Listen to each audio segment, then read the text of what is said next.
We're here on SaharaTv again with the chairman of the Action Democratic Party, Lagos State Chapter, Barrister Nasir Adewale Bolaji. It's a pleasure having you on SaharaTv, sir. Thank you. What's your assessment of the present APC's government? APC government in Nigeria? Yes, sir. Or in Lagos State? In Nigeria and Lagos State, particularly. Well, APC government in Nigeria and even in Lagos State has been a disappointment. Why would you say that? Yes, because before, in 2015, when the government of the SY President Goodluck Jonathan was to be, removed from office, there was this mantra of change, and they gave the people the expectation that a lot of lofty things will happen to the populace. But to everybody's consternation and disappointment, we discovered that that was not to be. In fact, the reverse is the case. Things got worse, and it is not, it's even beyond comprehension that we should find ourselves in the situation we are finding ourselves today. People can't even believe it. It is beyond their comprehension. So how does your party intend to change the fortunes of Nigerians? ADP, we can say, is a child of necessity. How do you mean?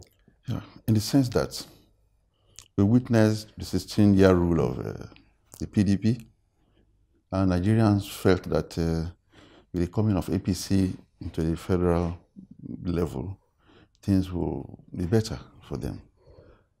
But we discovered that they are all birds of the same feather, that the same thing occurs in both parties. And there's no way we can continue, in that line, except for Nigerians to really have a party that will steer the normal course for development in any country. And ADP is a party that wants to do that. And from the constitution of the party and the manifestos, we are determined to do it, because there are three major things that are affecting polity in Nigeria. That is impunity. Yeah. Then there's nothing like party supremacy anymore. People find themselves in government, they behave as they want, not according to the law, not according to set rules. They just behave anyhow they want. And the ADP is saying it shouldn't be like that. There should be the rule of law. Things should be, party supremacy should hold, should be adhered to.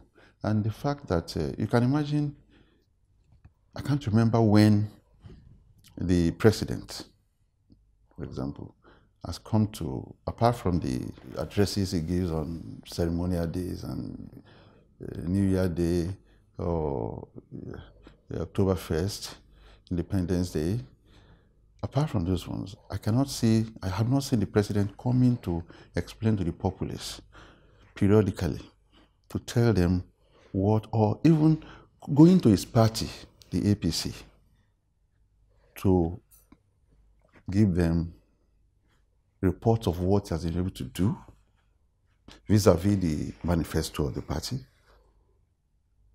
and then to giving him directives on how to go on, because he belongs to the party. But he's on his own. He does everything on his own, whatever he wants. The party does not have any say in what he does as a president. So I believe that is still one of the problems we are facing.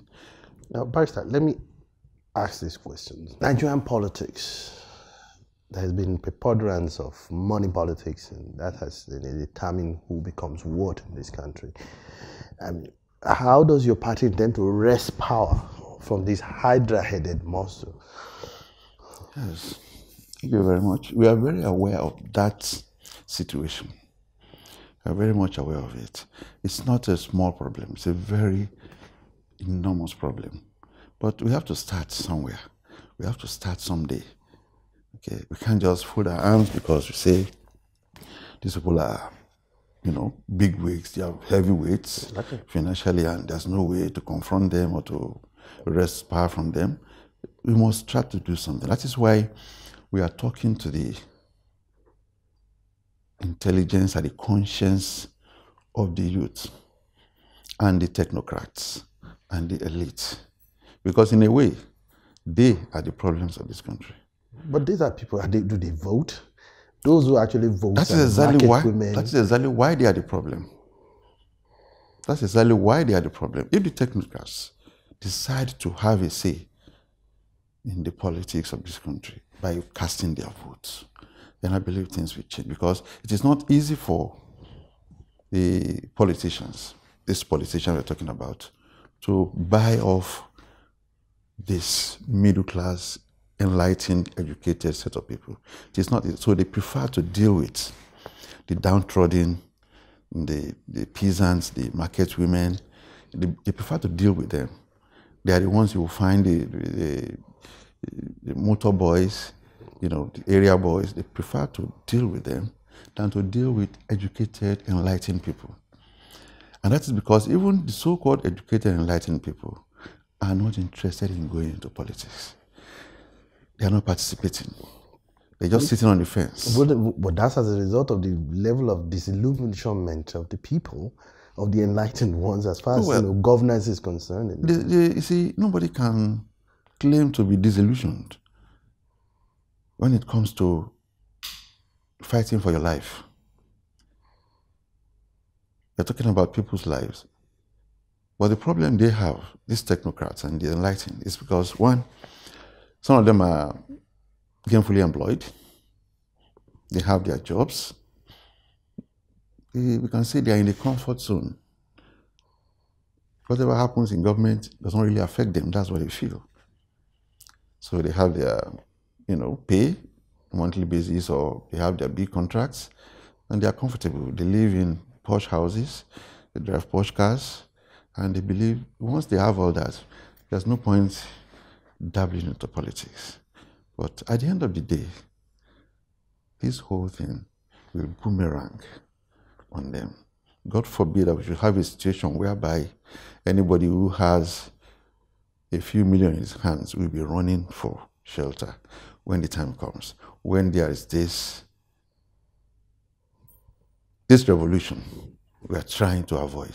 Ahead of the elections coming up next year, what plans has your party made in order to spread its activities to all the states? Well, the party, since its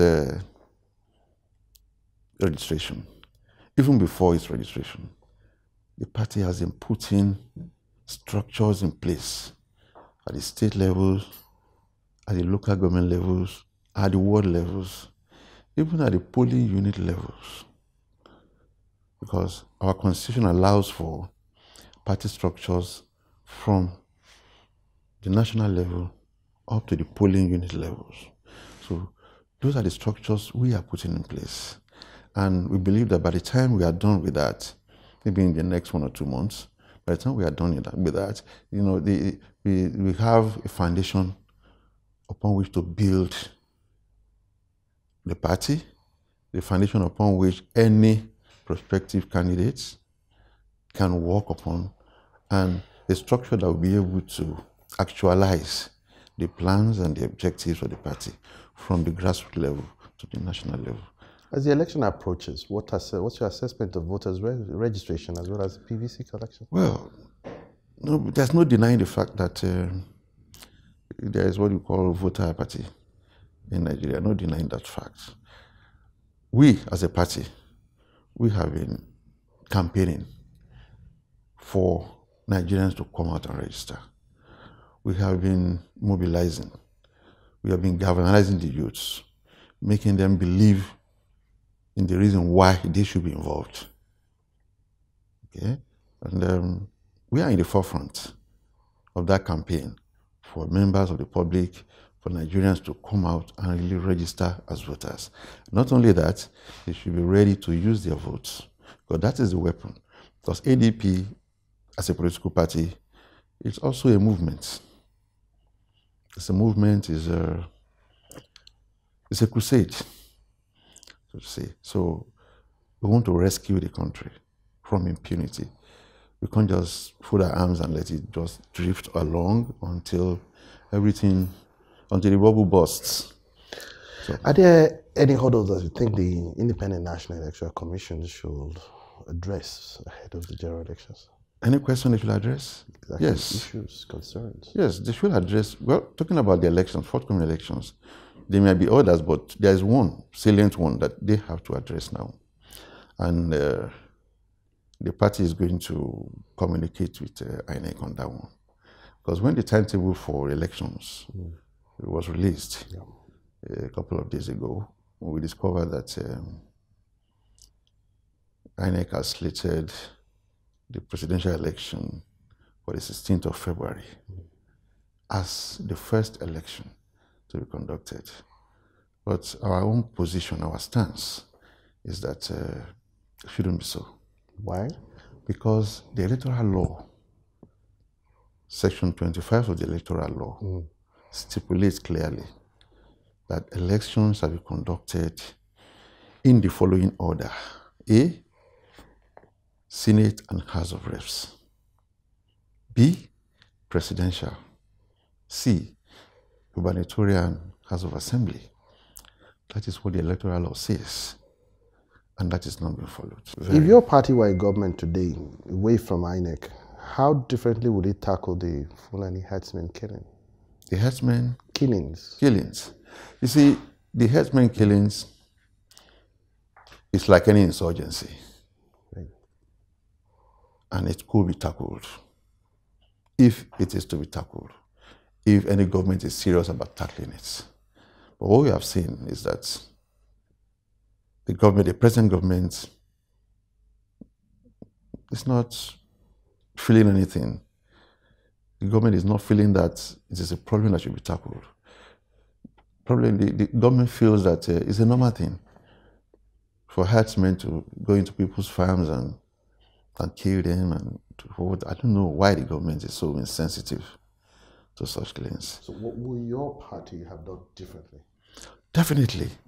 How can any party, any government, just close its eyes or decide to turn deaf ears to such occurrences?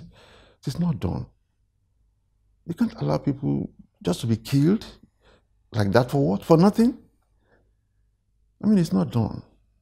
Even if the so-called herdsmen, assuming that the herdsmen are even on their rights, they can't just kill. Nobody kills the other. It's against the law of humanity, and it's against the law of the land.